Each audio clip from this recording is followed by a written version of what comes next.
Bonjour, voici des clés de lecture pour aborder en terminale spécialité SES le premier questionnement de sociologie intitulé Comment est structurée la société française actuelle?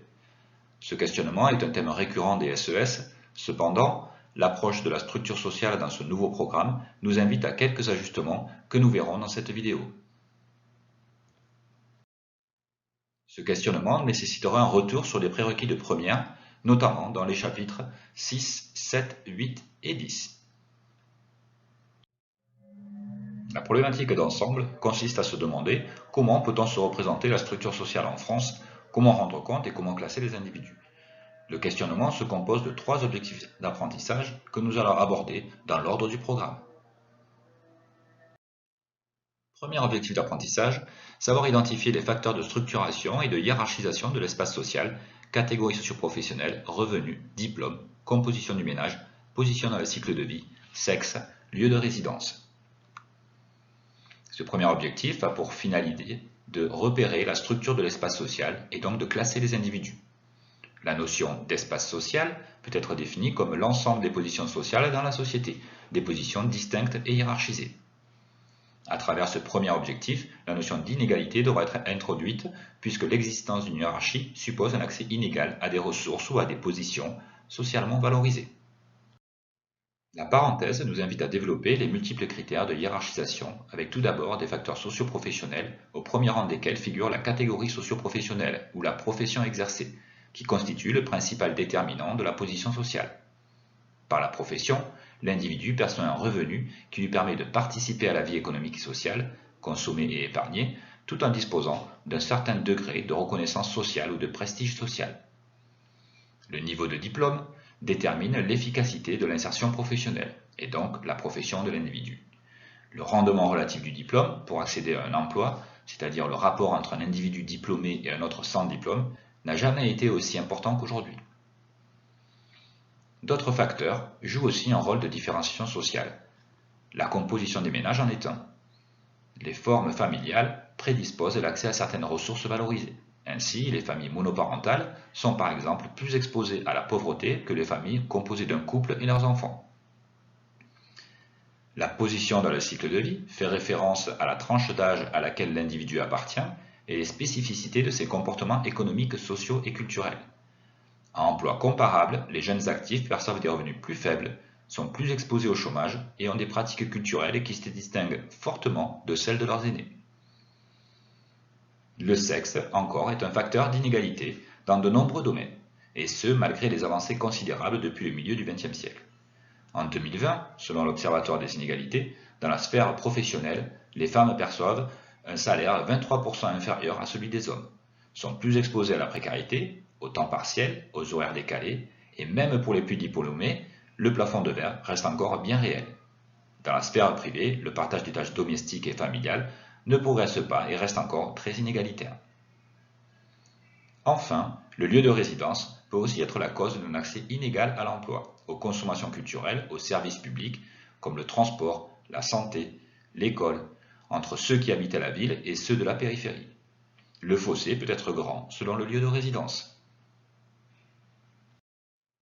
Deuxième objectif d'apprentissage, comprendre les principales évolutions de la structure socio-professionnelle en France depuis la seconde moitié du XXe siècle. Salarisation, tertiarisation, élévation du niveau de qualification, féminisation des emplois. La structure socio-professionnelle correspond à la manière dont la population active se distribue dans différents types d'emplois ou dans les CSP. Depuis les années 1950, en France, la structure socio-professionnelle a connu plusieurs mutations importantes que l'on peut observer à partir de la grille des PCS. Il conviendra donc en amont de revenir sur ces critères de construction vus en première. Une analyse graphique de l'évolution des PCS permettra facilement de mettre en évidence les principales transformations attendues par le programme. Le verbe comprendre suppose que l'élève soit capable d'expliquer ces transformations sociales. Ainsi, la salarisation des emplois s'illustre principalement par les groupes 3, 4, 5 et 6 qui ont vu leur part et leur volume augmenter. Cette évolution est liée à la constitution d'un véritable statut salarial protecteur. De plus, l'effondrement du nombre d'indépendants s'explique aussi par le développement de la production en série et la révolution commerciale des grandes surfaces. On pourra préciser qu'aujourd'hui, la part de l'emploi salarié reste relativement stable autour de 89%, même si le statut de micro-entrepreneur et les nouvelles formes d'emploi, à travers l'exemple de l'ubérisation du travail, ont brouillé la frontière entre emploi salarié et emploi indépendant. L'augmentation de la part des groupes 3, 4, 5 permettra d'illustrer la tertiarisation des emplois, laquelle s'explique dans un premier temps, jusque dans les années 60, par l'industrialisation et le recul des emplois indépendants dans l'agriculture, le commerce ou l'artisanat.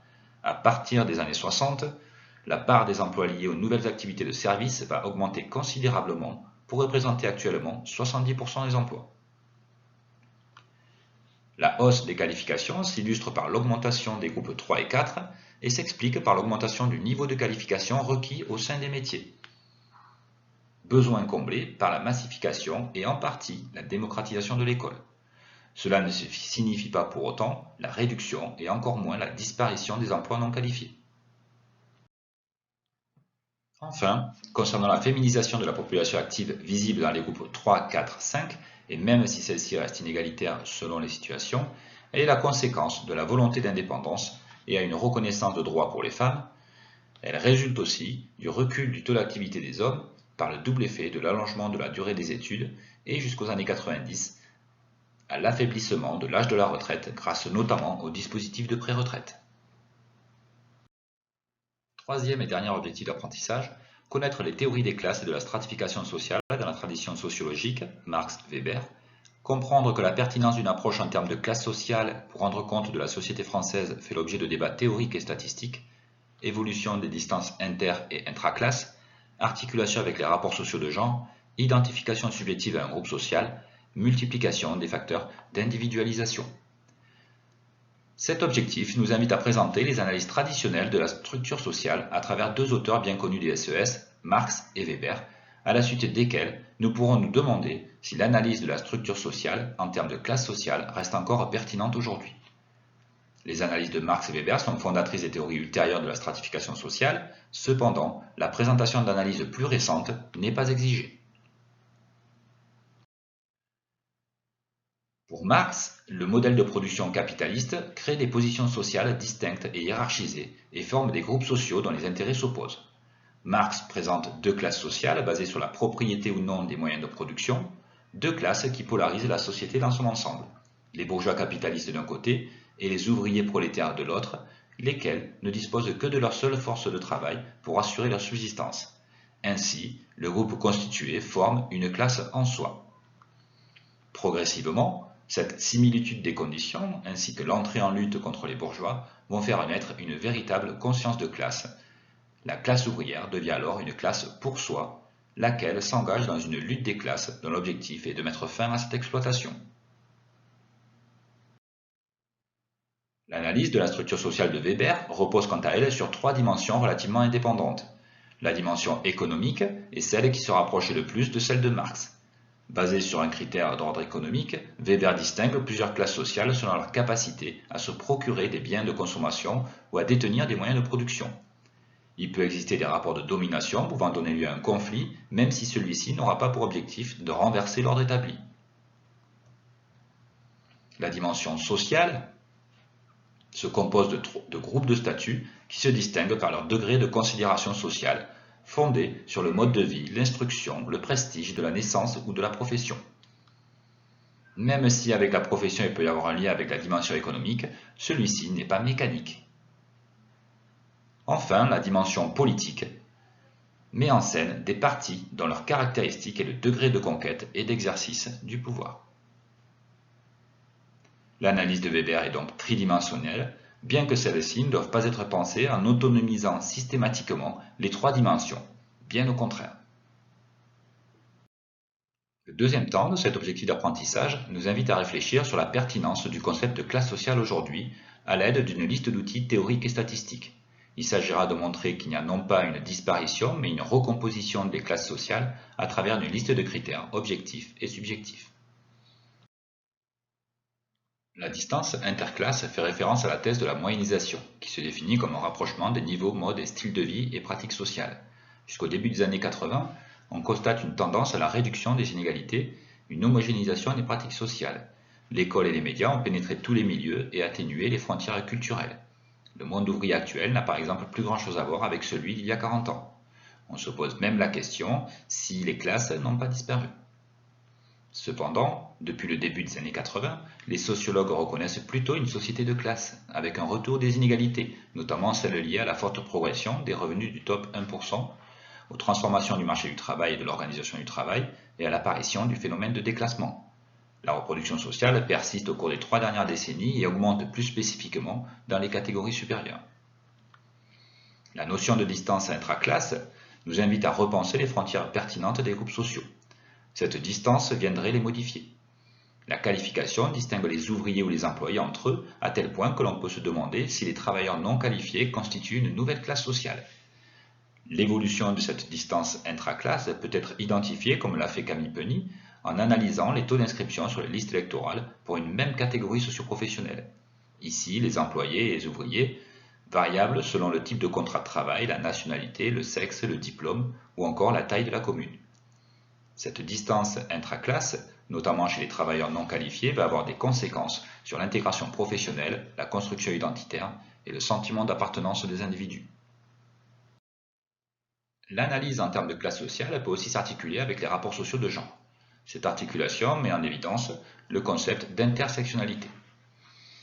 Situation de personnes subissant plusieurs formes de domination ou de discrimination s'articulant entre elles dans une société, l'intersectionnalité invite à croiser 2 dimensions ou critères pour mieux comprendre les rapports de domination.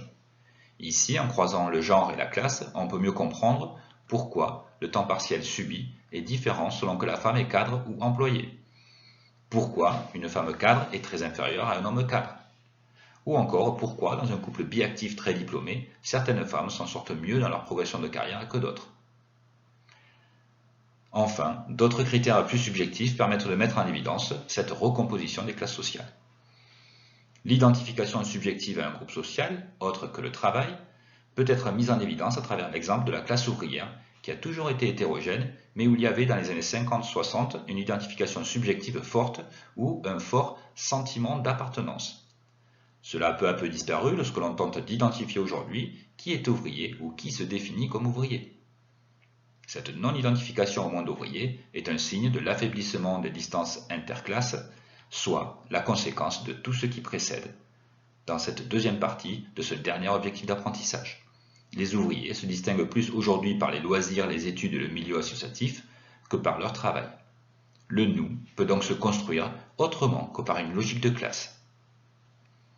L'individualisation fait référence à un affaiblissement de certains collectifs, notamment dans le travail, et plus spécifiquement chez les ouvriers. Cela entraînerait un abandon du rapport au nous vers plus de je.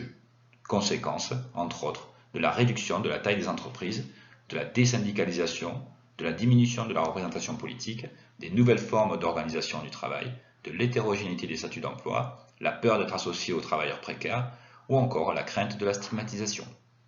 Tous ces éléments expliqueraient cette moindre intégration dans le monde ouvrier et sa tendance à se recentrer sur lui-même et sa famille.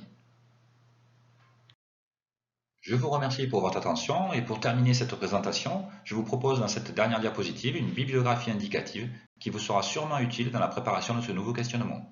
Bonne continuation!